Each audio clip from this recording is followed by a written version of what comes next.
오늘 주일 예배 드리시는 여러분들의 삶 속에 하나님의 은혜와 평강이 또 축복이 넘치시기를 주님의 이름으로 축원합니다. 지금부터 2000년 전에 유럽 전체를 지배했던 로마 제국이었죠. 이 로마 제국은 기독교를 정말 무지막지하게 핍박을 했습니다. 수많은 그리스도인들이 잡혀가서 믿음을 부인하지 않으면 전부 원형 경기장에 사자의 맹수들의 밥이 되게 했고요, 많은 기둥들을 세워놓고 거기다 묶어놓고 기름을 뿌리고 화형을 시켰습니다. 셀 수 없는 순교의 역사가 이어졌죠. 그런데 이 상상할 수도 없는 핍박 속에서도 그리스도인들은 굳건하게 믿음을 지켰습니다. 그러다가 AD 313년에 콘스탄틴 1세 황제가 밀라노 칙령을 발표하죠. 뭐라고 발표하냐면, 이제부터 우리 로마 제국의 여러 종교 중에 기독교를 하나의 종교로 공인한다. 그래요. 그때부터 박해가 중단됩니다. 그리고 로마 제국 안에는 여러 종교가 있었는데 정식으로 하나의 종교로 인정받게 되죠. 그러다가 70년이 지나지 않아서 380년에 데오도시우스 황제에 의해서 기독교가 마침내 로마 제국의 국교로 선포되죠. 이 사건이 전 세계 역사의 방향을 완전히 바꾸어 놓는, 역사의 흐름을 완전히 바꾸어 놓는 그런 사건이 되죠. 기독교만이 우리의, 여호와 하나님만이 우리의 하나님이고, 우리 로마 제국에 있는 모든 유럽 국가들은 기독교만 믿어야 한다, 이거였어요. 그런데 더 놀라운 사실은 뭐였냐면, 로마 제국이 기독교를 국교로 인정했을 때의 기독교인의 숫자가 얼마나 됐느냐? 전 유럽 제국 인구의 9%밖에는 안 되었습니다. 10%도 넘지 못하는 이 9%, 아주 소수가 어떻게 세계 역사를 움직이는 엄청난 동력이 될 수 있었을까? 많은 역사가들이 그걸 의문을 품고 이 문제를 연구하기 시작합니다. 그런데 아주 신기한 것 한 가지는, 이 9%의 기독교인들이 바로 로마 제국을 떠받치고 있었던 지성인들이었고 귀족들이었고 정치적인 고위 관료들이었다는 사실을 발견한 겁니다. 그들이 역사의 주역이 되었었죠. 그런데 그렇다면 어떻게 권력층에 있던 사람들이 기독교인이 되었을까? 이것이 역사가들의 연구 대상이었습니다. 그 결과는 뭐였냐면, 그 역사가들의 연구에 따르면 당시 로마 제국은 윤리적으로, 도덕적으로 아주 극심한 타락 상태에 있었습니다. 아마 우리 가운데 이탈리아 폼페이에 여행을 가보신 분은 금방 알 수 있었을 겁니다. AD 79년에 베세비우스라고 하는 산에서 화산이 폭발하죠. 이 폼페이라는 도시는 로마 귀족들의 휴양 도시였습니다. 아름다운 휴양 도시였는데, 그 베세비우스 화산이 폭발하면서 15분 만에 이 폼페이 도시가 완전히 멸망당하죠. 화산재에 덮입니다.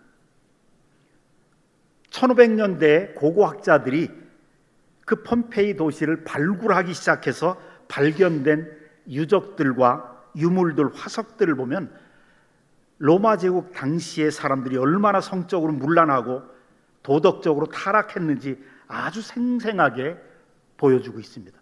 정말 그냥 죽은 화석인데도 죽기 직전의 행동의 모습이 그대로 드러나는 화석. 그냥 지금의 사람들도 눈뜨고 볼 수 없는 그런 것이더라고요. 저도 한번 봤는데, 그 당시 로마 제국 성병이 창궐했었습니다. 그로 인해서 2세들이 태어날 때부터 기형아들이 많았다고 합니다. 건강한 자녀들이 찾아보기 힘들 정도였습니다. 그런데 오직 그리스도인들만이 정결한 삶을 살았습니다. 특히 크리스찬 여성들, 성적인 순결을 목숨처럼 지켰던 사람이었죠. 그러니까 이 소문이 로마 전역에 퍼지면서 로마의 귀족들과 고위 관료들이 자기들은 예수 믿지 않으면서 자신들의 이세를 위해서 크리스찬 여성과 결혼하려고 많은 권력을 동원하고 군대의 힘을 동원했습니다. 그래서 강제로 색출해서 크리스찬 여성들을, 처녀들을 자기 며느리로 삼고요, 가정을 순결하게 자손들을 보호하려고 무진애를 썼습니다. 이렇게 맺어진 결혼, 그 사이에서 태어난 자녀들, 비록 그 어머니들은 군대의 힘으로, 권력의 힘으로 억지로 끌려와서 눈물 흘리면서 결혼식을 올렸지만 그 사이에서 낳은 자녀들은 눈물로 기도하면서 이 어머니들이 자신의 주님에 대한 신앙을, 말씀을, 예수 그리스도를 심어주기 시작합니다. 그래서 그들 사이에 난 자녀들은 그리스도인으로서 기도를 받으면서, 어머니의 기도를 받으면서 성장합니다. 그러다가 세대가 바뀌면서 신앙교육을 받았던 그 다음 세대들의 가문들이 귀족이 되고요, 그리고 중요한 정치적인 자리에 앉게 됩니다. 로마 제국 그래서 그 이후에 로마 제국 전반적인 귀족층은 그리스도인들로 꽉 채워지기 시작합니다. 로마 황실의 모든 사람들이 기독교인이 되고, 그 다음에 콘스탄틴 황제의 어머님이 기독교인이 되고, 아내가 기독교인이 되고, 그러면서 70년이 채 되기도 전에 기독교를 국교로 받아들였죠. 그러니까 로마에 있었던 크리스찬 여성들의 순결, 철저한 신앙이 로마를 복음화시킨 것이었습니다. 또 이들에게 충격적인 영향을 끼쳤던 건 뭐냐면, 원형 경기장에서 맹수의 밥이 되거나 화형당하면서 순교의 죽음 앞에서도 그리스도인들은 서로 위로하고 섬기고, 조금만 참아라, 이제 주님을 만날 것이다 하면서 그 고통을 견뎌내는 그 사랑의 모습을 이들에게 엄청난 충격으로 영향을 끼친 겁니다. 깊은 감동을 줬죠. 결국 로마 제국이 기독교를 국교로 선포하게 된 것, 그리스도인들의 삶의 결과였습니다. 제가 오래전에 선교사 시절에 선교사 생활하다가 영국 런던에 있는 어떤 기관에서 선교사들과 선교사 후보생들, 전 세계 선교사 후보생들, 젊은 사람들을 모아서 함께 숙식을 같이 하면서 3개월 동안 훈련한 적이 있었습니다. 근데 거기서 같이 3개월 동안 생활하면서 유럽의 각국에서 수백 명의 사람들이 왔거든요. 3개월 동안 함께 먹고, 함께 공부하고, 함께 이야기 나누면서 많은 교제를 가졌는데, 아직도 잊혀지지 않은 한 사람이 있었습니다. 아주 친하게 지냈던, 지금은 이제 장로님이었는데, 그 당시에 독일에 있는 어떤 대학의 수학과 교수였습니다. 이분하고 친하게 지내면서 재미있게 생활하는데, 하루는 이분이 저에게 와서 아주 심각하게, 목사님, 저 장가 가고 싶은데 여자를 소개시켜 주십시오. 여자를 소개시켜주고 선보고, 그거는 동양 문화인데 어떻게 서구 사람이, 독일 사람이 이거 감당할 수 있겠냐. 그때 꼭 하고 싶은 여자가 있대요. 누구냐 그랬더니, 거기에 함께 모여서 받고 있었던 한국 여청년 하나였습니다. 부산 출신이었는데 얼굴도 예쁘고 말도 사근사근 잘하고, 그러니까 뭘 믿고 그러느냐, 믿는 바가 있대요. 왜 그러냐 그랬더니, 자기 유럽 여성들은 성적으로 너무 개방돼서 도저히 믿을 수가 없다는 거예요, 순결성을. 그래서 이 친구, 그런데 한국 크리스찬 여성들은 믿을 만하다는 거예요. 자기가 듣고 알고 있기로는 한국 크리스찬 여성들은 성적인 순결을 지키는 것을 생명처럼 여기기 때문에, 그래서 그 여청년을 소개해달라고. 근데 그 여청년이 저하고 제 아내가 있으니까 안심이 되고 우리한테 가까이 왔었거든요. 나이를 알고 있었어요. 야, 한스, 저 여청년은 27이야. 너는 49이야. 한국에서는, 한국 문화 속에서는 이거를 도둑놈이라고 그래.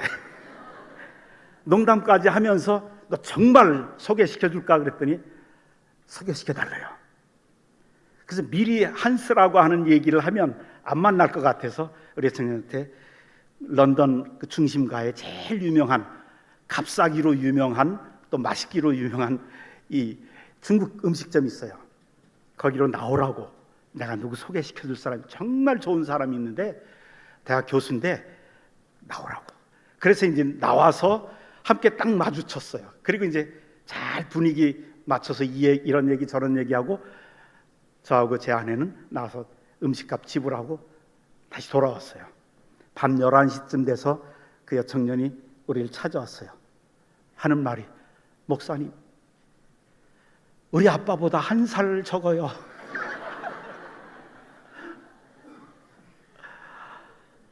이 한스는 그 다음에 저한테 와가지고 그렇게 하는, 제가 뭘 어떻게 해요? 결혼을까지 뭐 인생을 책임질 것도 아닌데 결국은 안 됐어요. 이제 나중에 그 다음 해인가 결혼했다고, 그러면서 이제 교회 장로가 됐다고 저한테 연락이 오고, 그 여청년은 이제 다른 사람하고 결혼을 하고 지금은 아마 선교사 생활을 하는 것 같아요. 그래요. 이 여성들의, 크리스찬 여성들의 순결, 이것이 로마를 변화시킨 거예요. 복음화시켰다는 거죠. 로마 제국이 기독교를 국교로 선포하게 된 것은 우리 그리스도인들의 삶의 열매였다는 거예요. 몇 년 전에 우리 교회 처음 나오신 어떤 중년의 남성하고 같이 이야기를 한 적이 있습니다. 지금 그분이 이제 여기 안 계시니까, 이사 가서 여기 안 계시니까, 그분에게 도저히 예수 안 믿을 것 같은 사람이었거든요. 물어봤어요. 같이 이야기 나눌 기회가 있어서. 선생님, 도대체 제가 미안하지만 겉보기에 보면 정말 죽을 때까지 예수 안 믿을 사람 같은데 끝까지 그거 고수하지 못하고 교회 나오신 이유가 뭡니까? 교회 나온 동기를 물어봤어요. 그때 이분이 이렇게 얘기해요. 목사님 보신 대로 저는 고집이 정말 센 사람입니다.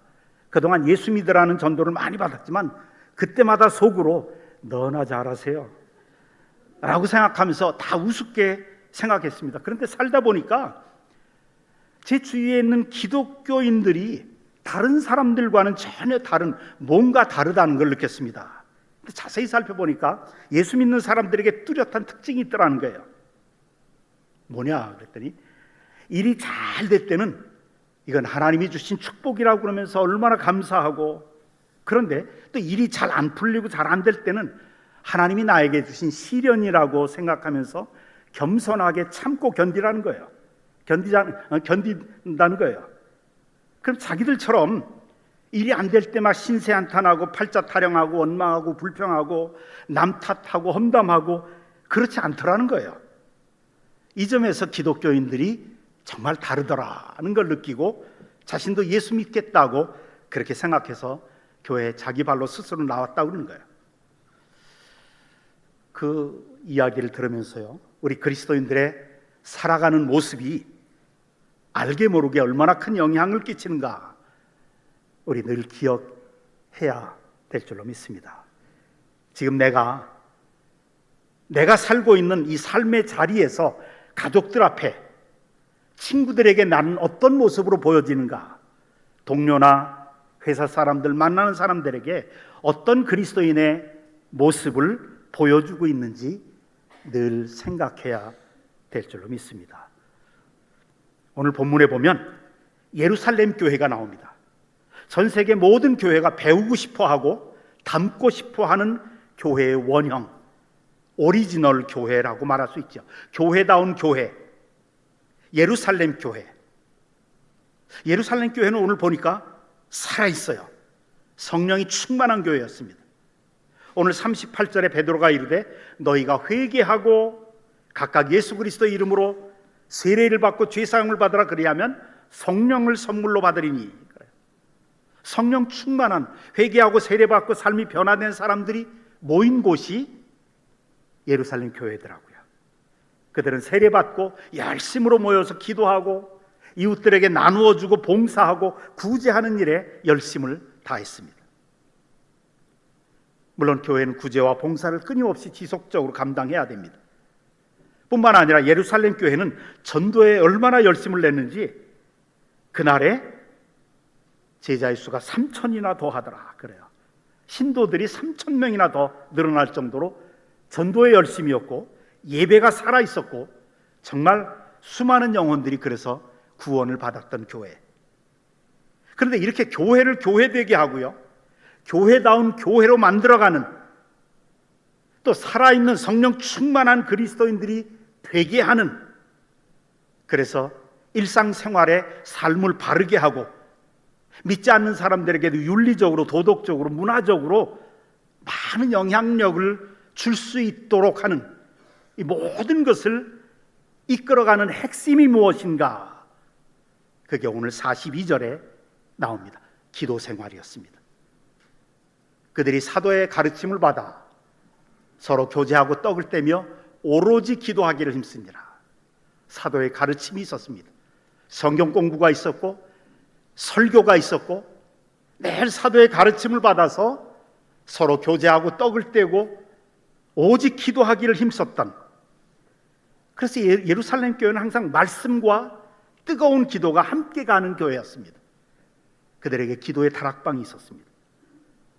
그 기도의 골방에서 개인적으로 성령의 충만을 받고 그리고 삶을 나누고 구제하는, 뿐만 아니라 온 세계를 구원하는 복음의 역사가 예루살렘 교회를 통해서 폭발적으로 일어나게 되었던 겁니다.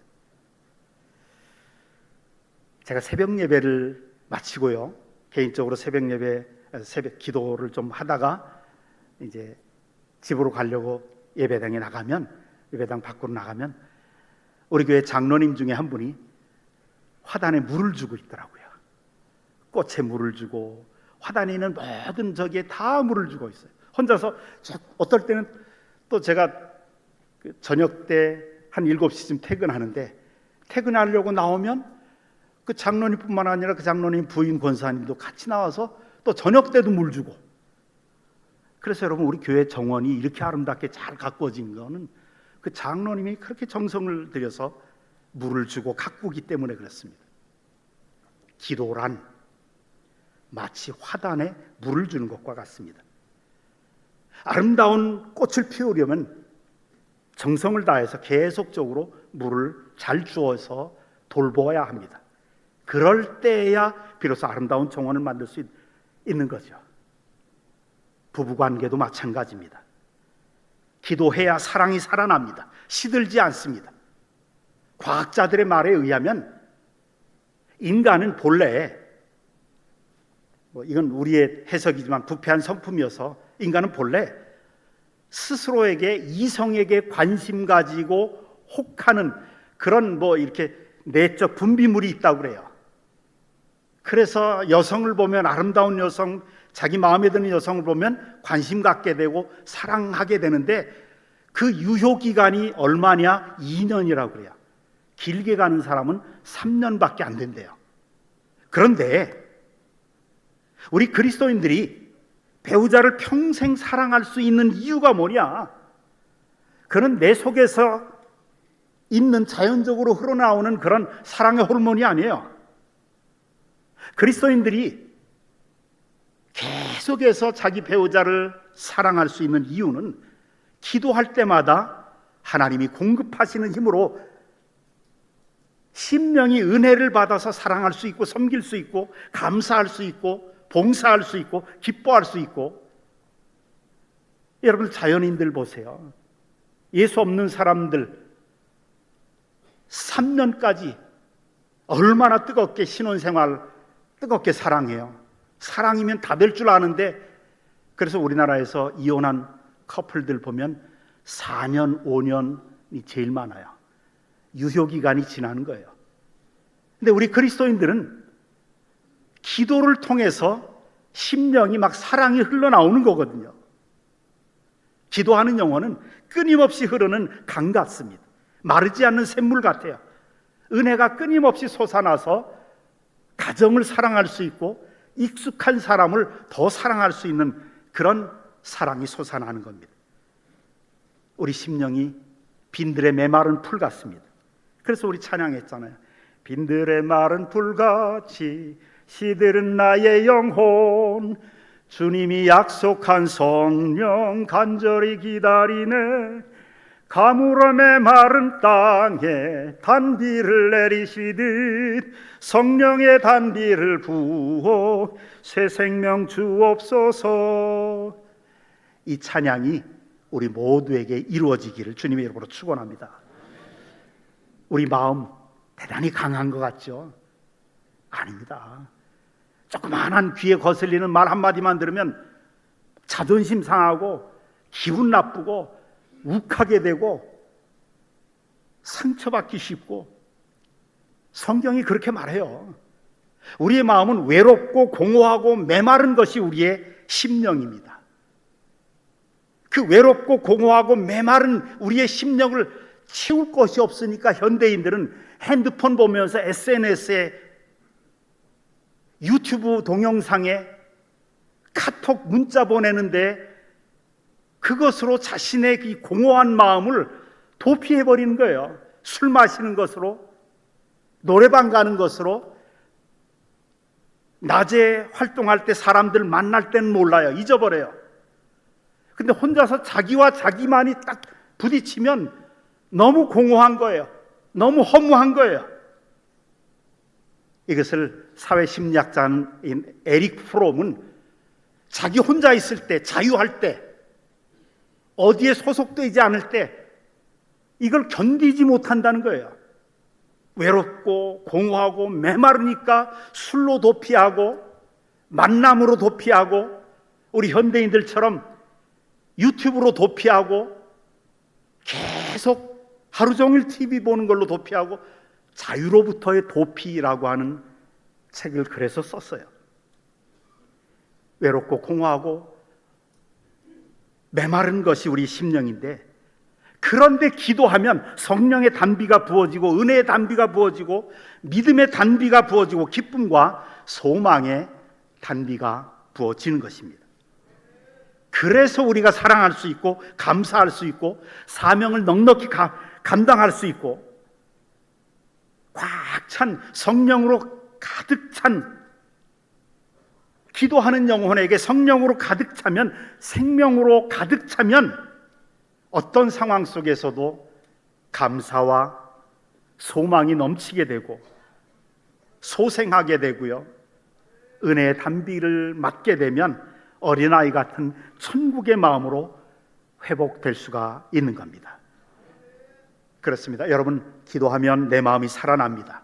슬펐던 마음이 힘을 얻고 위로를 받고 절망해서 소생하게 됩니다. 증오심이 사랑으로 바뀌고 감사로 바뀌고 원망과 불평이 감사로 바뀌는 그런 기적이 일어날 줄을 믿습니다. 그래서 우리가 아버지께로 나가야 됩니다. 기도해야 됩니다. 기도하면 놀라운 일이 일어나기 시작합니다. 시편 34편 4절에 내가 여호와께 구하매 내게 응답하시고 내 모든 두려움에서 나를 건지셨도다. 그렇습니다. 기도하면 응답하십니다. 능력을 체험하게 하십니다. 치유가 일어납니다. 기도하면 영혼과 육신이 회복됩니다. 기도하면 주님이 우리를 바로 세워주십니다. 내 믿음을 바로 세워주시고 내 가정을 올바로 세워주시고 부부지간의 사랑도 바로 세워주시고 물질을 바로 세워주시고 기업을 세워주시고, 기도하면 기적을 체험하도록 역사해 주십니다. 주님의 능력, 우리가 기도하면 자연재해도 다스리십니다. 홍해도 가르시는 그 하나님이 큰 육중한 바위를 깨트려서 샘물을 터뜨려 주시는 그 하나님이 기도하면 우리를 향해서 달려드는 모든 재앙, 원수 사탄을 이길 수가 있습니다. 우리는 기도하면 길게 해야 되는 걸로만 생각해요. 그러나 아닙니다. 짧게라도 날마다 하루가 시작하기 전에 아버지께 나와서 기도해야 됩니다. 기도의 시간은 짧을지라도 엄청난 효과가 있습니다. 하루에 아침에 일어나서 기도부터 시작을 하면 그 짧은 기도지만 내 모든 삶의 에너지를 충전시켜 줍니다. 그리고 기쁨이 찾아오고 은혜가 찾아오고, 하루에 잠깐 드리는 기도지만 하루 종일 우리에게 안전을 지켜주시고 모든 일들을 도와주시는 겁니다. 여러분, 이스라엘이 기도했을 때 전쟁에서 대적 아말렉을 이겼습니다. 아말렉과의 전쟁에서 노예 출신들이, 무기 잡아본 적도 없는 노예 출신들이 아말렉의 정규군과 싸워서 이긴 거예요. 지난주에 갑작스럽게 이스라엘이 이란을 공습했잖아요. 근데 보세요, 이란은 중동 나라가 아니에요. 페르시아 제국이었어요. 그러니까 이란은 정말 자기들은 중동 사람 아니라고 굉장히 주장하고, 우리는 왕년에 페르시아 제국을 이루었다. 여러분, 바벨론이 남왕국 유다 이스라엘 백성들을 포로로 끌어가서 70년을 포로 생활할 때 그 바벨론을 먹은 게 페르시아예요. 이거 과거의 영광에 가득 찬 그런 사람들이 페르시아인데, 이스라엘이 그냥 지난주에 공습을 해버리더라고요. 그러면서 이름을 붙였어요. 그 공습 작전명 라이징 라이언이다 그래요. 일어서는 사자다. 근데 그 말이 어디에 나오냐면 민수기 24장 23절에 나와요. 사자가 일어서서 제압하리라, 그런 뜻인데, 그러니까 이 사람들은 아직도 하나님의 말씀을 붙잡고 전쟁을 해도 하나님 말씀 붙잡고 하더라고요. 참, 어떻게 보면 그거는 좀 멋있어요. 다른 게 멋있는 게 아니라, 사람 죽이는 게 멋있는 게 아니라, 여러분, 히스기야 왕이 기도하니까 아수르 제국을 이겼잖아요. 예수님이 기도하시고 모든 원수 마귀를 이길 수가 있었습니다. 기도는 우리 인간이 하나님을 향해서 할 수 있는 최고의 지성적인 행동입니다. 가장 위대한 일이 하나님을 만나는 겁니다. 우리 각자는 기도의 골방에 들어갈 수가 있어야 됩니다. 특별히 하루의 첫 시간 일어나서 핸드폰 가서 카톡 보고 나한테 무슨 문자 왔나, 그 얼마나 중요한 사람이라고, 자기가 중요한 존재라는 걸 스스로에게 자꾸 확인시켜주고 싶어 하는 거예요. 그 밤에 누가 메시지를 보내요? 누가 자기한테 이 세상이 어떻게 달라졌나, 유튜브 보고 뉴스 보고. 여러분, 새벽에 일어나서 제일 먼저 첫 시간에 하나님 앞에 하나님을 만나는 시간을 가지십시오. 새벽은 어둠이 물러가는 시간입니다. 새벽에 주님과 만나서 기도하면 짧은 기도일지라도 하나님이 놀랍게 역사하십니다. 성경에 나오는 놀라운 사건들이 전부 새벽에 이루어졌다는 거 아십니까? 아브라함이 모리아산에 올라갈 때도 새벽에 올라갔고요, 홍해가 갈라진 것도 새벽에 갈라졌고, 이스라엘이 노예 생활에서 해방된 것도 새벽에 이루어졌고, 여리고성이 무너진 것도 새벽에 무너졌습니다. 그래서 새벽 시간은 은혜의 시간이고 기적의 시간이고 어둠이 물러가는 시간입니다. 새벽이 살아있는 나라는 미래가 있습니다. 새벽을 깨우는 성도들이 되시기를 바랍니다. 우리 다 연약합니다. 오늘날 우리나라가 좀 어지럽고 우리의 삶이 엉클어진 것은 우리가 하나님 앞에 기도하지 않았기 때문이고, 뭐 좀 안다고, 조금 가졌다고 교만하기 때문에 오는 문제입니다. 몇 년 전에 IMF에서 우리 한국이 선진국이 됐다라고 하는 이 한마디에 얼마나 교만해졌는지, 우리 그리스도인들도 살기 편하니까 기도를 서서히 놓는 모습이 많이 보입니다. 우리가 얼마나 산다고 교만하고, 뭘 얼마나 가졌다고 교만하고, 뭘 얼마나 안다고 교만해야 되겠습니까? 기도 안 하는 것은 나 혼자 다 할 수 있다는 거거든요. 교만이거든요. 하나님 앞에 기도하면서 승리하는 성도들이 되시기 바랍니다. 기도하면 기적이 나타나고요, 한나가 기도했을 때 아들을 낳았죠. 다윗, 그 오랫동안 10년 이상 되는 연속적인 고난들, 억울한 일 수없이 많이 당했지만 기도를 통해서 다 이겨냈잖아요. 기도하면 이겨낼 줄로 믿습니다. 시편 118편 5절에 내가 고통 중에 여호와께 부르짖었더니 여호와께서 응답하시고 나를 넓은 곳에 세우셨도다. 그래요. 고통 중에 여호와께 부르짖으니까. 시편 40편 2절에 보면 나를 기가 막힐 웅덩이와 수렁에서 끌어올리셨도다. 여러분들의 삶이 재정적으로, 경제적으로, 또 자녀들 문제 때문에 기가 막힌, 또 질병 때문에 웅덩이와 수렁에 빠졌을지라도 내가 기도할 때 하나님이 끌어올리시고 나를 반석 위에 세워주실 줄로 믿습니다. 여러분, 기도하면 살려주십니다. 기도하면 위기에서 건져주십니다. 기도하면 닫힌 문도 열어주십니다. 하나님이 불치병으로 데려가시기로 작정했던 히스기야 왕도 기도하니까 하나님이 뜻을 바꾸시더라고요. 하나님의 계획을 바꾸셔서라도 살려주시더라고요. 기도하면 좋은 사람 만나게 하십니다. 축복하십니다. 기도하면 주시는 겁니다. 기도의 종교거든요. 구하라 주실 것이요. 하나님 앞에 무릎을 꿇으면 사람에게 꿇지 않아도 됩니다. 사람 찾아다니면서 아쉬운 소리하고 하소연하지 않아도 하나님이 열어주시는 창문으로 축복을 받게 됩니다. 여러분의 가정도 경제도 회복되고요, 부부싸움도 해결되고 막혀있는 모든 문제가 해결되는 길 오직 기도에서 찾으시기를 바랍니다. 사랑하는 성도 여러분, 이제 내일부터 한 주간 동안 교사 기도 대행진이 진행됩니다. 여름 캠프를 앞둔 교사 선생님들 150명이 마음을 모으고 기도를 모아서 심령을 뜨거운 기도와 말씀으로 불붙여서 다음 세대들 속에 예수 그리스도를 심기 위한 기도하는 주간입니다. 교사들은 물론이지만 가능한 모든 성도들이 나와서 새벽 첫 시간에 하나님과 만나는 시간을 가지기를 권합니다. 하나님 앞에 기도하는 사람이 가장 지혜로운 사람입니다. 하나님 앞에 기도하면 우리에게 달려드는 이 세상의 어떤 저주의 풍랑도 기도하면 막아낼 수가 있습니다.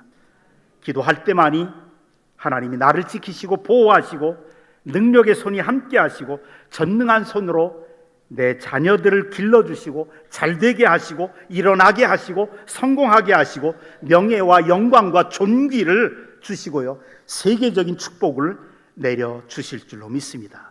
이런 은혜가 우리 모두에게 임하시기를 주님의 이름으로 축원합니다. 아버지 하나님, 우리에게 기도의 영을 주셨사오니 우리 개인이 기도의 골방을 갖게